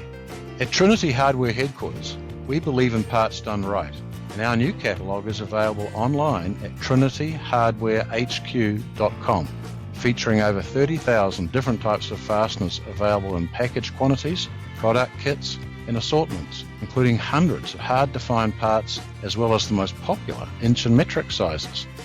Trinity Hardware Headquarters has locations throughout the Midwest and South and over 400,000 square feet of warehouse space with 18 million pounds of fasteners ready to fill your requirements. Our featured products include number 3 and number 7 head plough bolts, grade 5 and grade 8 carriage bolts, hook bolts, tap bolts, and nuts and washers of all kinds, plus much more. Visit our website at www.trinityhardwarehq.com or give Trinity Hardware Headquarters a call at 888-232-1010. Trinity Hardware Headquarters, for parts done right.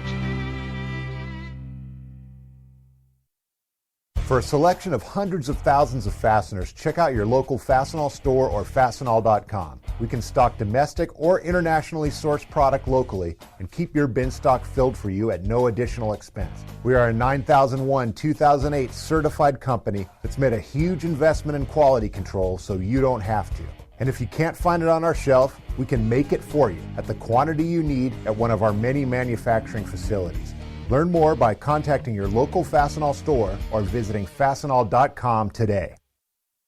Hi, this is Hugh Hewitt for the Injured Marine Semper Fi Fund, www.semperfifund.org. Over the past 7 years, twice a year, the wonderful people who operate the Semper Fi Fund and many amazing Marines who have been the beneficiaries of the charities that have supported the Semper Fi Fund, including many thousands of individual donors, have come into my radio studio to tell their amazing stories of serving their country, of being wounded, and how the Semper Fi Fund has helped them make that transition back to recovery. Unfortunately, Bethesda and Walter Reed are full again. More and more men and women are coming back from the war injured, sometimes awfully so. We need the Semper Fi Fund to be there for these Marines and those soldiers, sailors, and airmen who served alongside of them. Please consider a gift to the Semper Fi Fund. Very low overhead, extraordinary capacity to get money where it needs to get in a hurry, and great management, including some of the senior Marines who've ever served under the flag. When you're looking for something to do that will make an impact, please check out the Semper Fi Fund. That's www.semperfifund.org, www.semperfifund.org. These guys aren't screwing around much. Brian and Eric, Fully Threaded Radio, Internet Talk Radio for the fastener industry. Hi, this is Holly from SZS Fasteners, and you are listening to Fully Threaded Radio.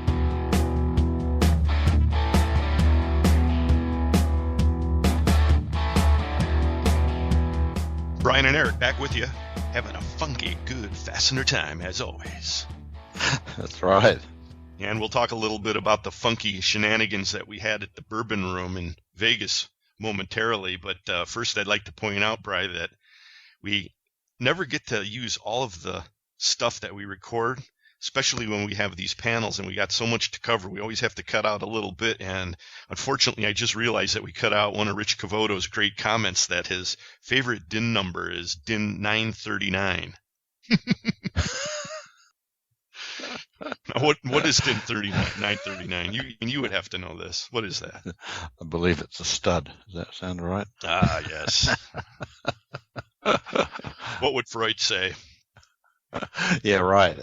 I'm sure it has everything to do with them being commonly referred to as fully threaded. And it's just, I feel it's charming that someone would have a favorite DIN number, but if anyone would, it would be Mr. Metric and Multi, Rich Cavoto.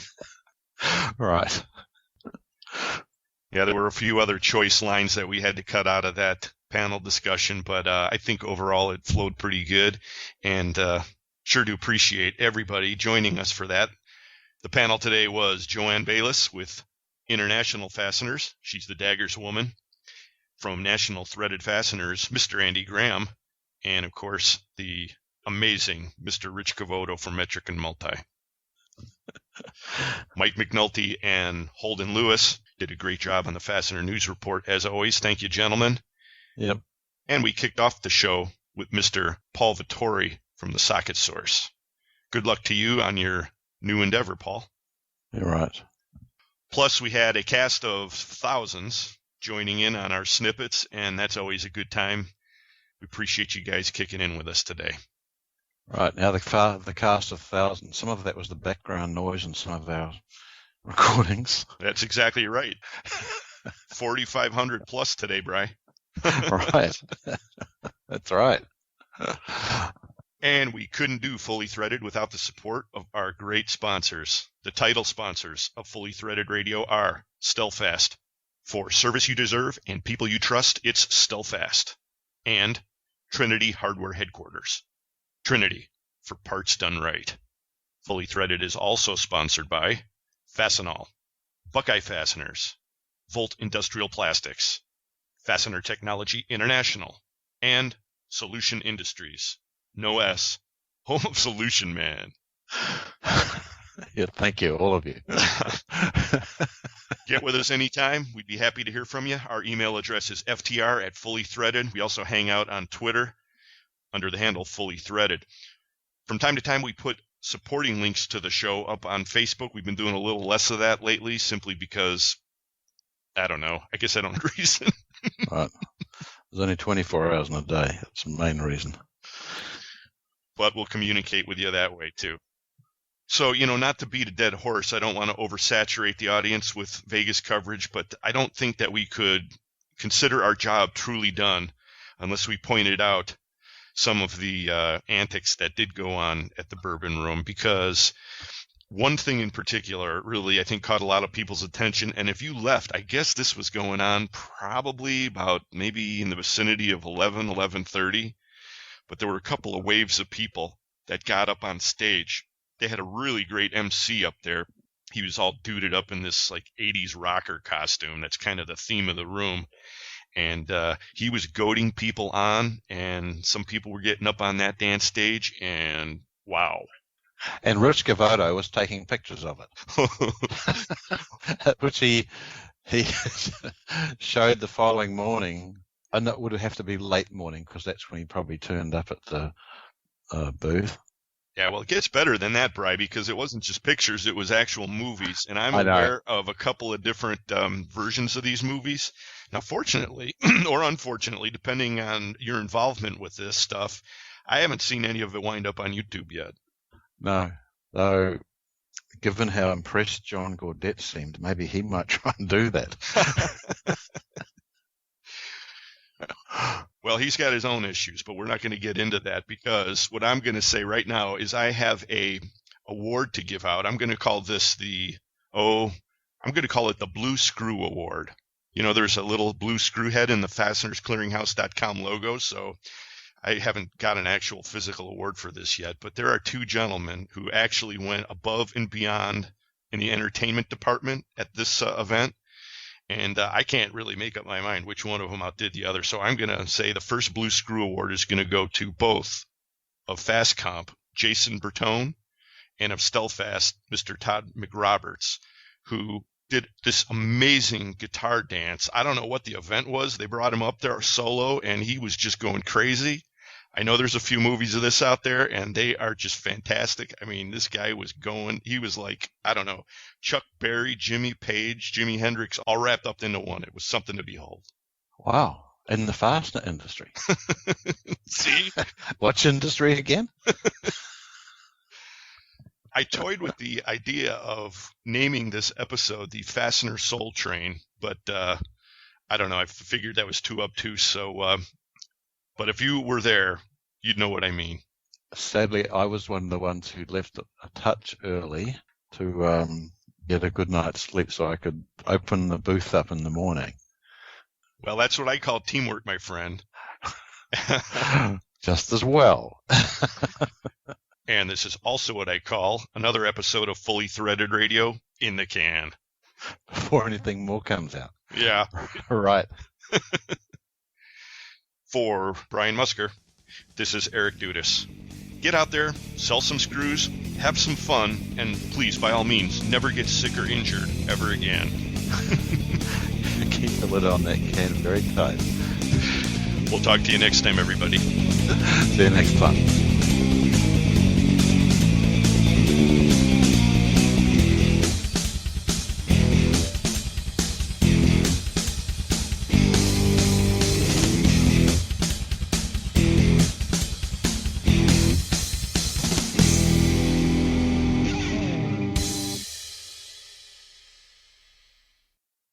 Fully Threaded Radio is a production of Fastener's Clearinghouse. Music provided by Audionautics. This is Michael Rodriguez with the Fastener Connection, leader of guns, ammo, and knife. No, sorry. No. I don't know what we're a leader of.